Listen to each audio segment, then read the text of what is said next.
I'm Christopher Wang. I'm a PhD student in the Info Lab at MIT CSAIL. The work we do, a lot of it sits at the intersection of machine learning and neuroscience. Basically, how can we take tools and techniques that have been successful in deep learning and apply that to neuroscience? So how do we collect data at scale? How do we learn good representations of brain data?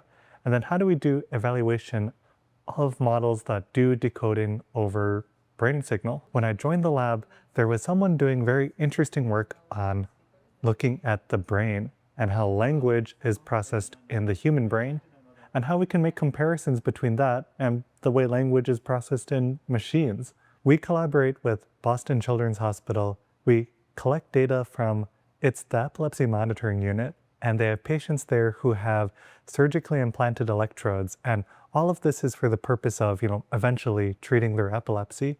But while these patients are there, they volunteer for language studies. And what's really cool is, since these electrodes are so high quality, they're actually, implanted through the skull, we can do very cool experiments where we show movies and then we have the electrodes recording brain activity, and then every time, a word gets said on, as part of the movie dialogue, maybe it's a noun, maybe it's a verb, we can look at the recording that, the electrode is getting from the brain and put it in a bucket, either the noun bucket or the verb bucket. You can see the difference in where that activity happens. So there are electrodes recording, all across their brain, and you can get, differential signal at this point in the brain, maybe differential signal at another point, and kind of track the processing of nouns, verbs, basically part of speech. A couple of years ago, I'd say even as recently as 10 years ago, the goal of this type of work was, let's try to figure out how language works in the brain, and then we'll build machines that understand language as well.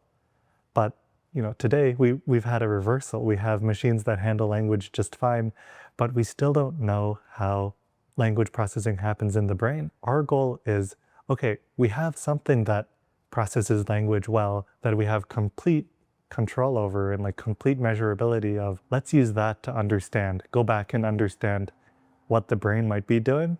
Then you start to get very cool prosthetics that can perhaps recover language in patients who have lost this ability due to brain injury. And all of this fundamental work in understanding what the brain is doing and how we can decode it is building blocks towards getting better brain-computer interfaces.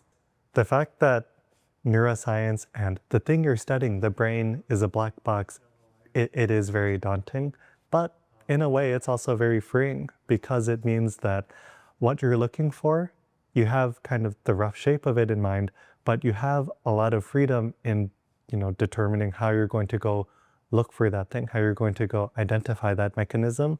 And a lot of the times, I think in more established science, there isn't that freedom. You know exactly what you're looking for and how you're going to look for it.